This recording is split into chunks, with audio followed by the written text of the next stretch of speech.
It is the 27th day of June 2023, and you're just in time for another edition of News Tonight. Well, you have so much lined up for you on our bulletin tonight, but first, the highlights.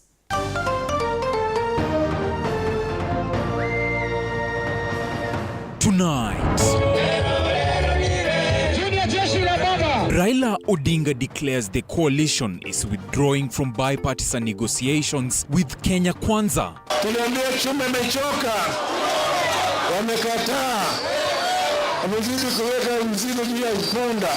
Raila also announces that July 7th, widely known as Saba Saba, will be the date for organizing anti-government protests and civil disobedience.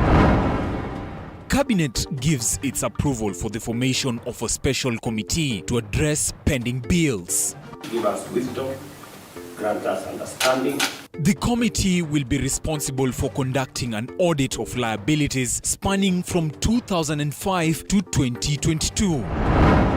A parliamentary committee recommends the establishment of a commission of inquiry that will investigate the embezzlement scheme within the National Health Insurance Fund. You have to be serious with your job. This is Kenya's here. This is Kenya's life. This is the only institution which can bring UIC to life. And without NHIF, there is no UIC. This scheme resulted in a loss of 1.2 billion shillings pertaining to a total of 30,111 claims.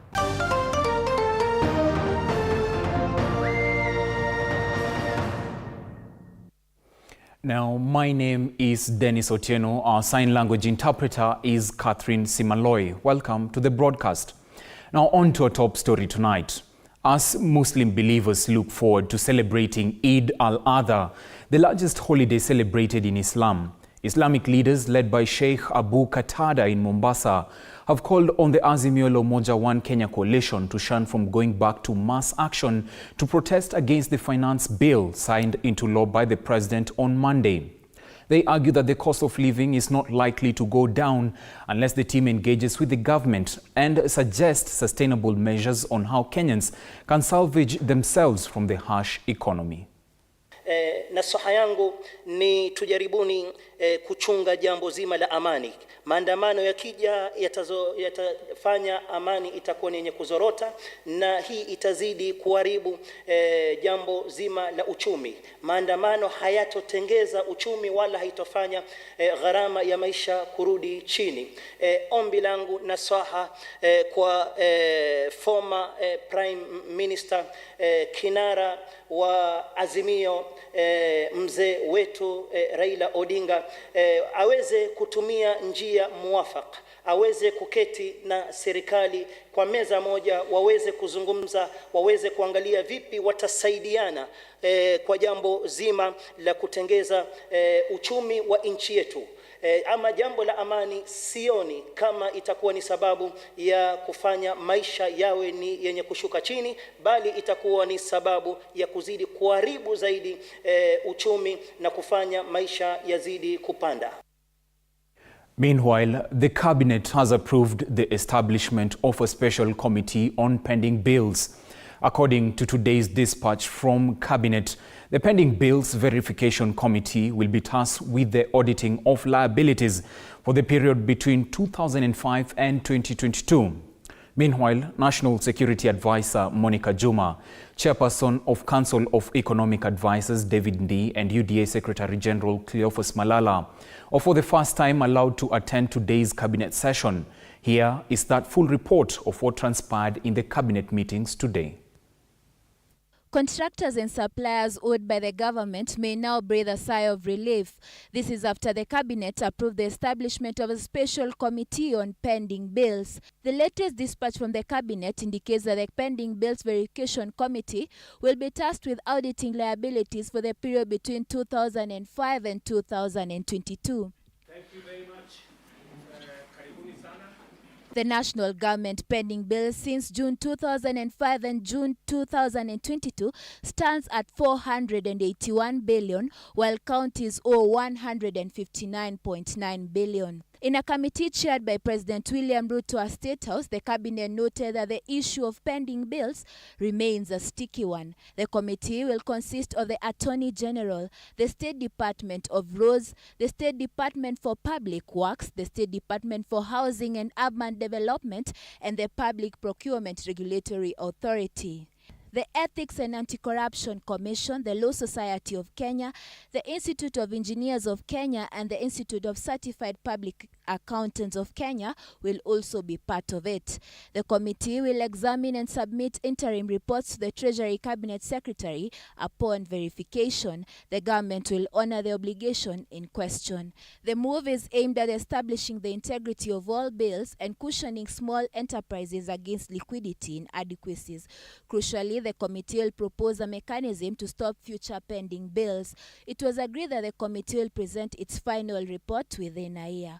For the first time, President William Ruto cleared the advisors to sit in the cabinet meeting. The advisor on women rights, Harriet Chigai, National Security Advisor Monica Juma, Chairperson of Council of Economic Advisors David D, and UDA Secretary General Cleopas Malala will henceforth attend cabinet meetings. Nelly Lusigi, TV 47.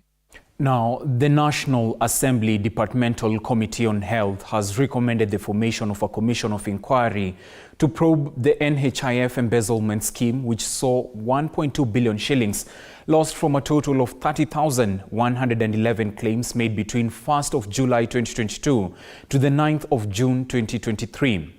The recommendation came in the course of the current probe by the Committee on the Scandal, in which top NHIF officials were tasked to explain how the funds were used during the said period. Elizabeth Atieno reports. Today marks exactly 7 days since Health Cabinet Secretary Susan Nakhumicha suspended all the 6 facilities suspected to be involved in an NHIF embezzlement scheme targeting the National Health Insurer. Meru County was soon singled out for being the host county for many of the mentioned facilities, and now the county's clinical unionists say the poor state of public facilities in Meru County is the main reason as to why desperate patients opt for private hospitals. As they are looking at the circumstance under which the NHIF clients were being manipulated and being misused for people to get money, let them look at the real root cause. What is resulting these citizens not to go to the public hospitals, but rather choose the private hospitals. Suspend to CEO ama manager wa regional manager.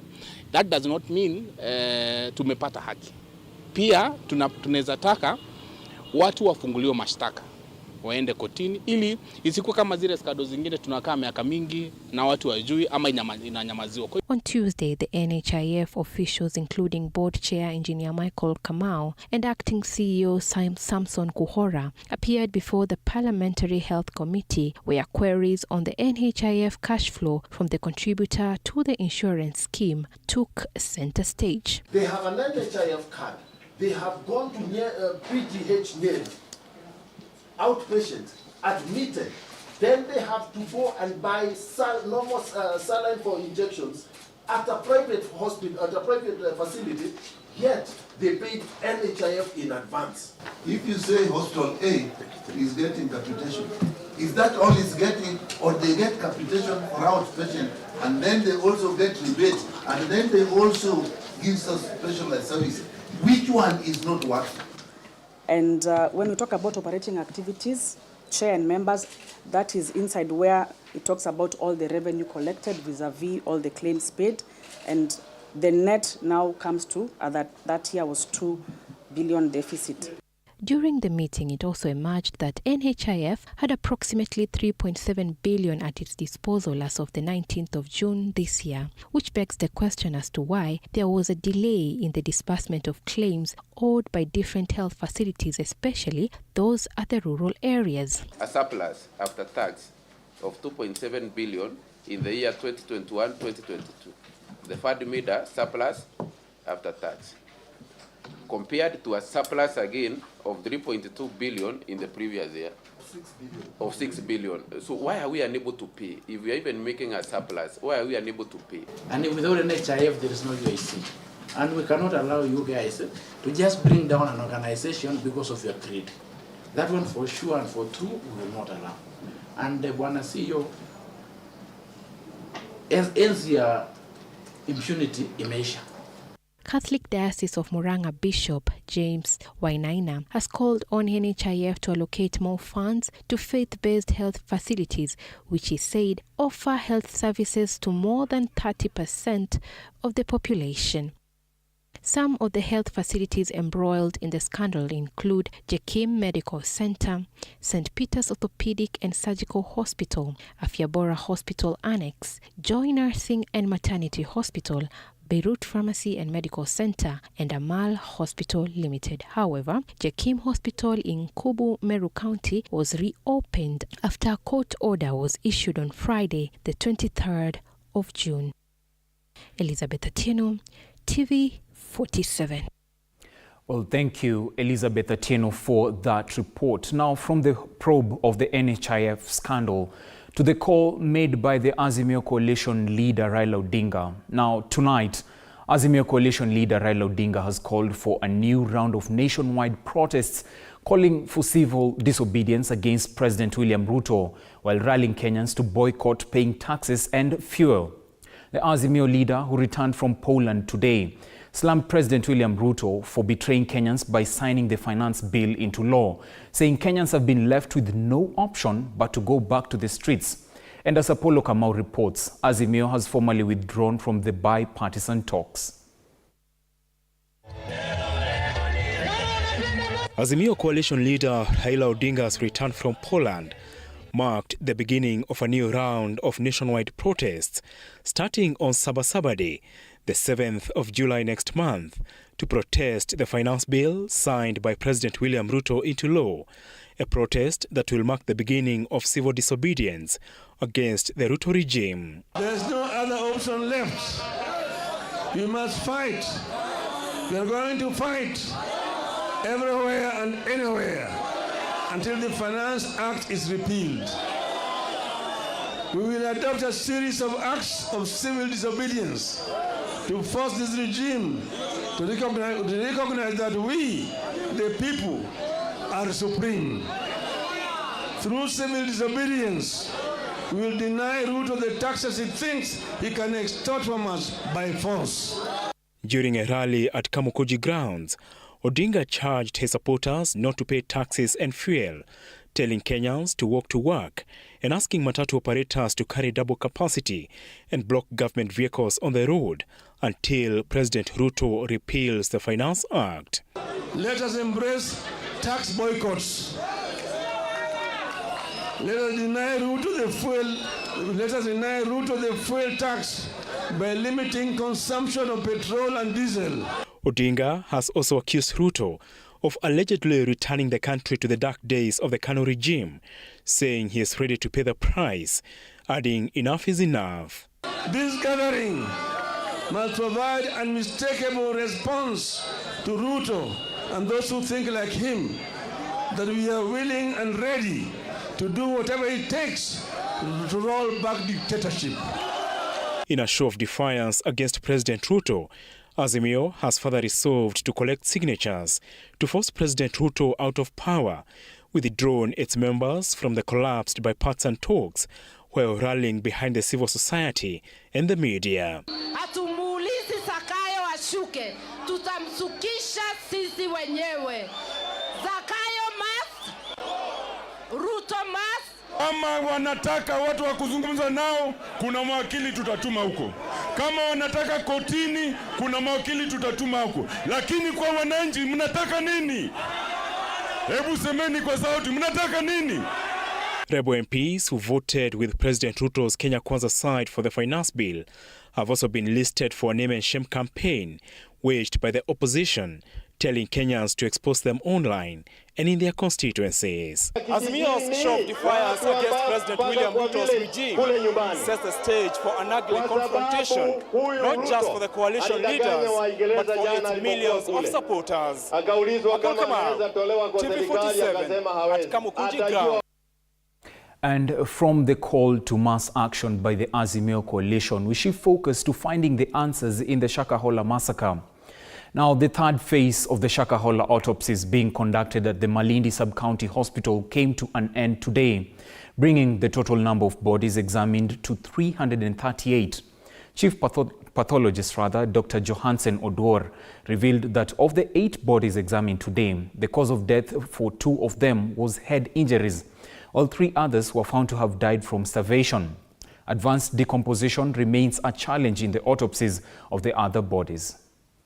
It is now close to 2 months since the commencement of autopsies on bodies exhumed from the Shakahola forest. And since Malindi Sub-County Mortuary started playing host to the team tasked with finding the causes of death of the now 338 bodies found so far. We've done a total of 8 postmortems. Of these 8 postmortems, adults were 7, while 1 was a child. As per gender, 3 of them were male, 5 of them were female. According to government pathologist Johansen Odor, of the 8 bodies examined today, 2 had head injuries while 3 of them had signs of starvation. However, the causes of death of the 3 bodies could not be ascertained due to the level of decomposition. However, one autopsy is yet to be conducted, following the death of one victim from the controversial Pastor Paul Mackenzie-led cut. We are still waiting for the relatives who are on the way, so that now once they're here and they're able to identify their kin, we'll be able to do the postmortem. So with this, we are planning to go to the next phase of exhumation. The total number of bodies of adults whose postmortem exercise has completed since the exercise began is 201, while 117 bodies are of children. As the next phase of exhumations is set to begin, Odor maintained it has not been difficult exercise but has been a new experience for the team of pathologists and detectives. It's a unique experience which you've never experienced before, because doing autopsy on 338 bodies is not something which is very simple, isn't it? Yeah. So what we found, we learned about the process itself. We've learned about the causes of death, and also we've learned a lot about the process of deterioration of bodies. Gideon Yuri, TV47. Now, moving on to matters education. Schools heads have been cautioned against sending learners home for lack of school fees. Speaking during the 46th Annual National Conference of Principals, Director of Schools Audit Services in the Ministry of Education, Victoria Angwenyi, directed that students stay in school despite delay in capitation funds, as schools have other funding sources, including fees paid by parents. Andrine Kilemi reports. Heads of secondary schools have been directed against sending students out of school for lack of school fees. Director of Schools Audit Services in the Education Ministry, Victoria Angwenyi, speaking during the 46th Annual National Conference of Principals and Exhibition, said schools have 2 major funding sources, including capitation and school fees paid by parents, and thus delay in capitation funds should not hinder learners from attending classes. The school fees paid by the parents caters for the boarding facility in school. And that is why you realize that those students who are day scholars do not pay fees. They only pay lunch expenses. Again, that is an arrangement by the parents. But when a parent decides to take the child to the boarding, they normally meet that cost. That is a parent's responsibility. And therefore, the issue of sending children home because of delay of capitation, that should not arise, because we already have a teacher in school paid. We have the textbooks in school, we have the facilities, we have the learning equipments provided by the government in school.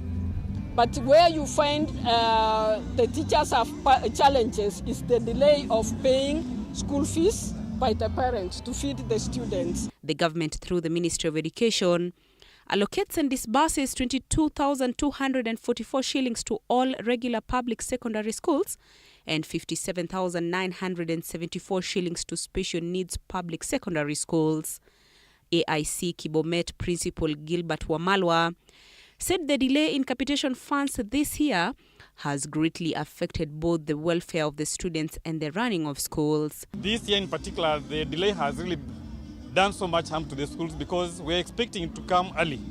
But then we kept on being told tomorrow, the following day. This has really impacted so much on the welfare of the students and even the running of the schools, because in fact there are some schools that have been taken to court because of delays in the payments, because there are some suppliers who do not understand that there has been a financial crisis in the country.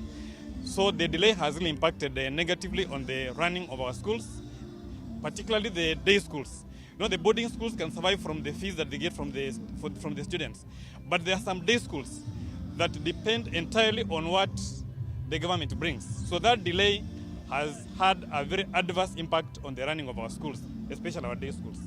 Yeah, I think that's important. Actually, there is a need for the parents to know what role they play and what the government plays, because there are some parents, I think from the previous regime, there is a time they were told that the kids must not be sent away from school because the government will take care of everything. And some parents have come to believe that the education system will be able to provide for all their needs. So they have sat back and they are not even paying fees. So there is need for them to be educated on the role that they play and what the capitation is doing. Thank you. Ni kweli kuchelewa ilichelewa.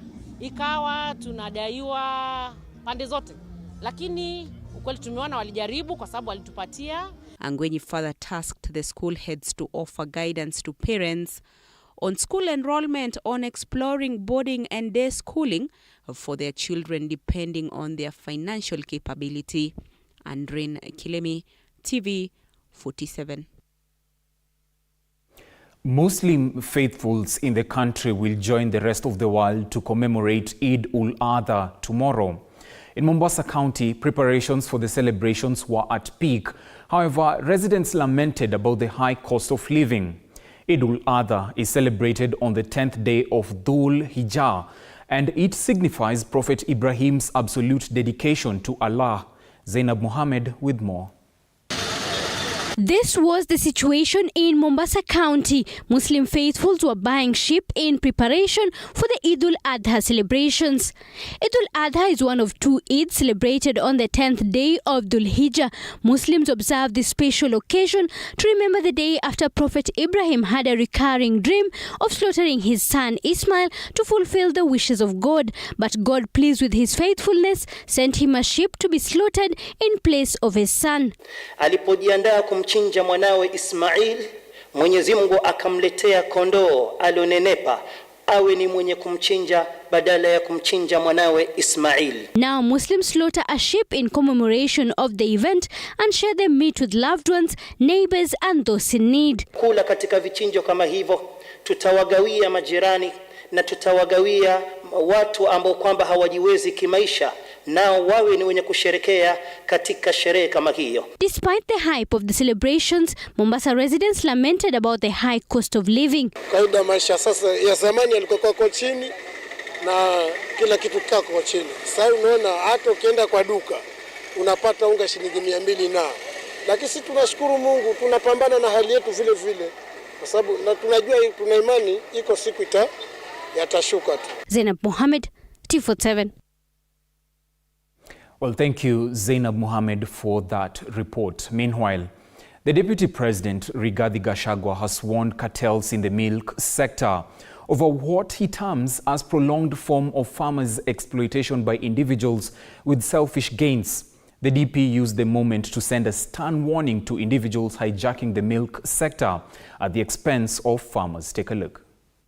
At his tour of the Kenya Cooperative Creameries in Dandora at the heart of Nairobi, tough-talking Deputy President has opined that cartels in the milk sector are the main reason why farmers have been suffering by earning low wages contrary to their efforts. For that reason, Gachagua has said that the Kenya Kwanza government is at the root of cracking its whip perpetrators regardless of their rank in the public helm. Tuna mipangilio yetu.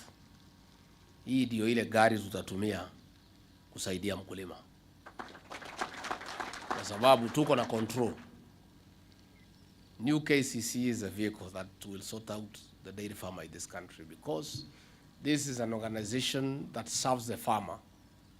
It's not a profit-making organization. Ni ya kusaidia wakulima. The deputy president revealing that he has a bag of surprises, assuring farmers that the government will look for a good market for their commodity, while urging them to embrace modern technology for efficiency in milk production. If we get market for new KCC and good prices, KCC can take the lead in increasing the price for the farmer. Na wale wengine KCC kiongeza lazima waongeze. Si ndio? Because wakikosa kuongeza tunahamisha wote, tunawapeleka new KCC. Na mimi naweza furahi sana. Wakihama huko wakuja KCC. Wamekula sisi siku mingi. Wameumiza wakulima for many days.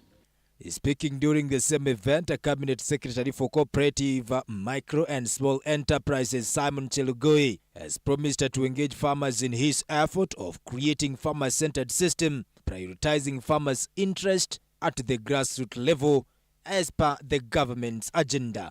Kila tarehe 5 wakulima wa maziwa wanapata pesa yao.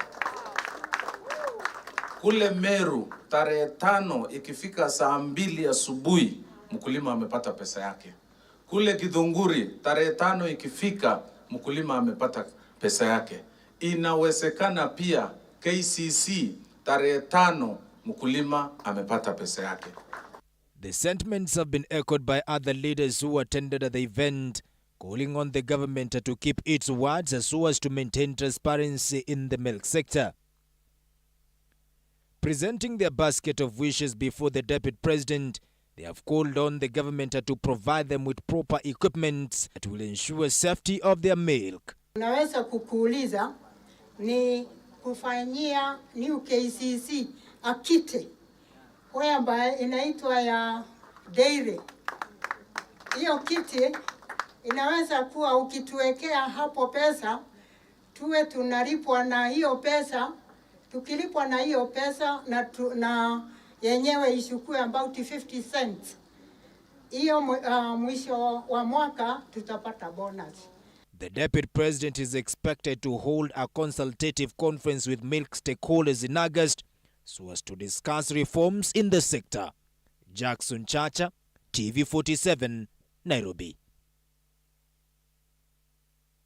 Now, the Mpeketoni Court Users Committee has provided special training to the inmates of the Indian prison in Lamu to curb the spread of extremist religion in the prison. According to Senior Resident Chief Magistrate of Mpeketoni Court, Eugene Pascal, prisoners are prone to accepting extremist religious training and even committing terror crimes once they are done with their prison term once they're done with their prison term. Now, on his part, Chief Officer of the prison, Festo Odongo, has stated that no case of misconduct has been reported in the institution and the prisoners will receive the special training regularly. Kuwa katika mrengo huo wa itikadi kali. Lakini tukiwa karibu na hao na wanapewa hiyo mafundisho, wanahisi hao ni part and parcel of jamii, serikali inajali na basi tunasonga mbele katika na sisi pia tuko na maskari wetu ambao wamejifunza mambo ya guiding and counseling, ambapo wanaweza kueleza wafungwa jinsi ya kuripoti yule mtu anajaribu kueleza mambo ambayo haziambatani na sheria za nchi ama ya jela, jinsi ya kuishi hapa na kwa amani, so that kama mtu anaona mwenzake anajaribu kumshawishi kwa njia ambayo isiyofaa, basi anapeana hiyo report na sisi tunafanya uchunguzi na tunachukua hatua za kisheria ambayo inakubaliwa. Kwa hivyo leo tumewaonya na tumewapatia nasaha shauri ikiwa inawezekana mambo kama hayo wakiona mtu yote hamuelewi au analeta masomo kama hayo ya itikadi bovu, walete wale maofficers wanaostahili report kwa mara moja ili wapewe nasaha na ule mtu achukuliwe. Now, from the story of reforming inmates in the country, we are due a short break, but don't go too far. We will be right back with more news. You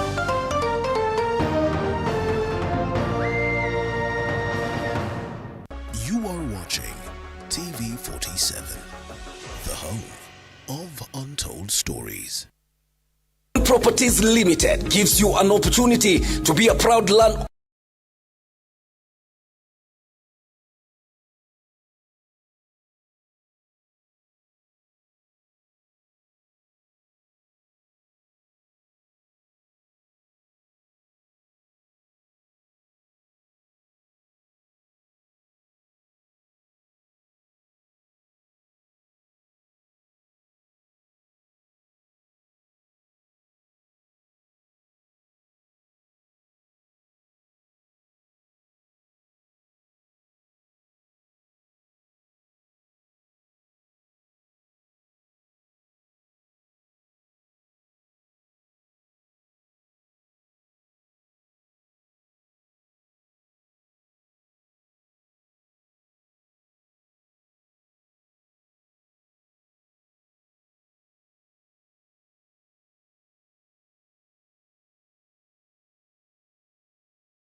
Fight against illegal alcohol.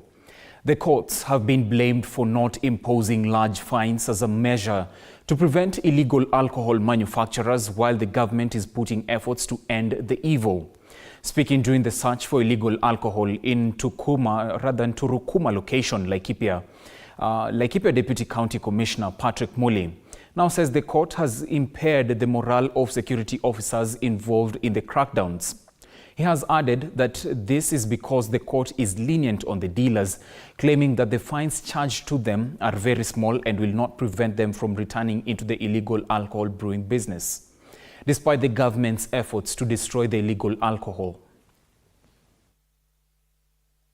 na sisi wenyewe tutafanya kazi. Na niseme ya kwamba upande ule mwingine ambao naona maybe tukiarrest tuna arrest, lakini upande wa mahakama tungeomba waweze kutupatia motisha wakati watu wanafikishwa pale, waweze kuwapatia penalty ambayo inaofaa. Manake most of the time tukishika, unapata umengangana, umeshika hii pombe na inachukua muda kupata either pombe, bangi, drugs, lakini ikienda huko unapata mtu anaenda anaachiliwa, anapewa faini ya 2000. Na hao watu ambao wanapiga pombe wanakuanga na chama yao, so ikiwa ni 2000 hata huyo mtu aekanyanga, akianyanga hapo nje imelipwa. Kwa hivyo tungeomba ya kwamba kwa sababu ni wito wa serikali tuweze kupunguza ama tumalize hii pombe haramu, mahakama watusaidie na kutusupport. Mtu akienda pale waweke steep penalty, ndio tuweze kupata morali ya kuendelea kufanya hii kazi. Meanwhile, Machakos County-based journalists are threatening to boycott coverage of Machakos County government functions unless the county government of Machakos addresses the security concerns. In a joint statement issued today, the journalists condemned last week's assault on one of their own, Pascal Ndei, a reporter and sub-editor of the Citizen Weekly newspaper. Ndei, who sustained head and chest injuries, was assaulted after allegedly publishing a piece in his Citizen Weekly newspaper linking Machakos County government offices to corrupt deals. A report that apparently led to the resignation of a sports CECM, Onesmus Musaya. The journalists are pointing a finger of blame on the county government. It has come to our attention that one of our colleagues by the name Pascal Ndei was attacked last week by Machakos-based political activists in unclear circumstances. We have learned this with a lot of dismay and concern that the attackers claimed the journalist had continued to write stories about happenings within the county government circles. As Machakos County journalists, we demand an explanation from the county government officials on whether the attackers were under instructions from the government. Ni jambo ambayo imetuudhi sana, na tumeona kama mmoja wetu anaweza kuwa attacked, hata sisi zote tuko kwa hatari. Na ndio sababu tumesema serikali ya county government ya Machakos chini ya uongozi wake Wavinya Ndeti tumekuwa na uhusiano mwema tangu waingie kwa ofisi na kuja kuwa na matata, na tunashangaa kazi yetu kama waandishi wa habari ni kuwaelimisha wananchi na kuwaeleza yale mambo yanaendelea, yawe ni mazuri yawe ni mabaya. Elsewhere, residents of Turkana County have rejected the proposal by Agriculture Cabinet Secretary Mithika Linturi of legalizing donkey slaughtering trade. The residents have argued that the trade has affected them negatively as theft of donkeys in the area has now become rampant. They are now calling on the Agriculture CS to revoke the proposal. Kichinjio itakuwa imemaliza punde yetu. Unajua punde yetu hapa ni chache.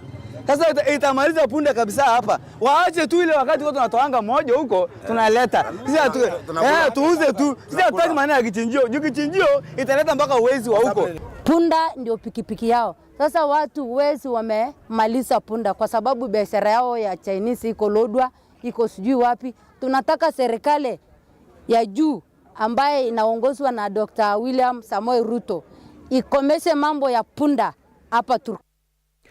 The government, through the Kerio Valley Development Authority, KVDA, has employed a new technique of demonstration plots at the Weiwei irrigation scheme in West Pokot County. This comes in the wake of hundreds of former rustlers turned farmers who are engaging in farming on desolate land in the semi-arid pastoral areas.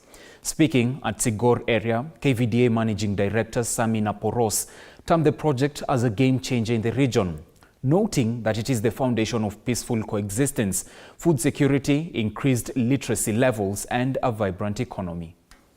We are glad that the scheme has adequate water for every farmer, at least water for 8 hours every day. And number two is the application of fertilizers. And we are glad that through the government we are all able to get subsidized fertilizer, including government institutions.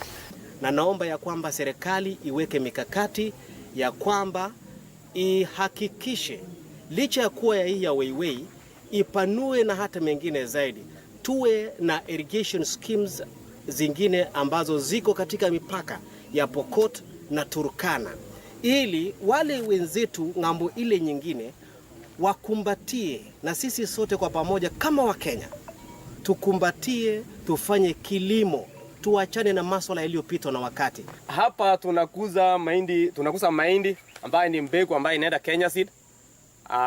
Hali pia tunalima pia mtama pia kwa hii shamba. Alafu wakati hatuna mbegu tunalima chakula pia.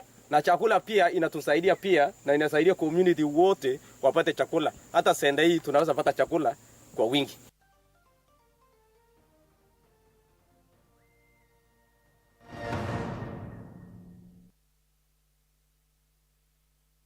And it's time to count the costs and shift focus to the business news.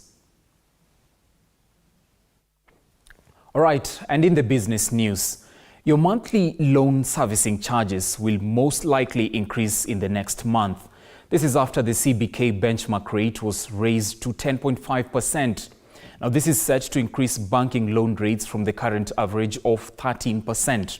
The Monetary Policy Committee justified the changes by citing the global increase in inflation rates.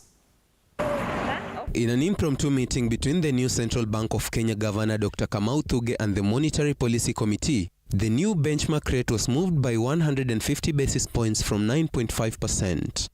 This new double-digit benchmark is the highest rate in 7 years. We felt then with these upward pressure on prices and also prospective increase in inflation, that it was necessary that the Monetary Policy Committee meet again on June 26th to have another look at the prospects for inflation going forward. The policy committee says the soaring rates of inflation, the current dim global economic outlook, and the sharp rise in basic commodity prices in the last few months influence the changes in the base rate. We have looked at all these factors in terms of where we expect inflation to be. And we do think, for example, on the issue of the VAT, obviously there are also offsetting factors, as you are aware, that the import declaration fee has been reduced from 3.5 to 2.5. This is despite a more than 4-month import cover of over $7 billion and a healthy export growth of 5.5% in the last year. But overall, given the actions that we are now taking, we actually do expect that by August, earliest and latest by September, we expect the overall rate of inflation to come to below the upper range of 7.5 and to be within, firmly within our target range. Banks and financial institutions have already begun adjusting their lending rates, notifying customers of changes that will take effect and which will force them to dig deeper in their pockets to service the existing loans. Eric Matika, TV 47. Well, thank you, Eric Matika, for that report. Meanwhile, more than 2,000 farmers from Kamarin Ward in Keyo North constituency, Elgeyo Marakwet County, have benefited from 20,000 plants from the county government of Elgeyo Marakwet as one way to improve environmental care and improve the lives of residents from the area.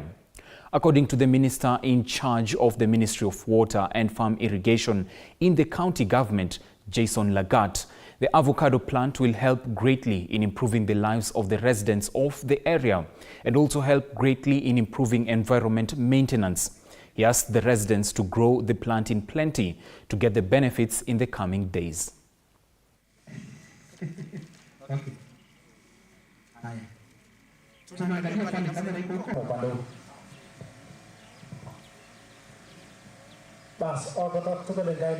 We will be taking our conservation matter seriously, and we will not relent in ensuring that Elgeyo Marakwet is back to its lost glory of going back to position 2 nationally and even position 1. And today we've started as Department of Water, Environment and Climate Change. We've gone back to now distribution. Last week we did a beneficiary identification in in Kamarin ward.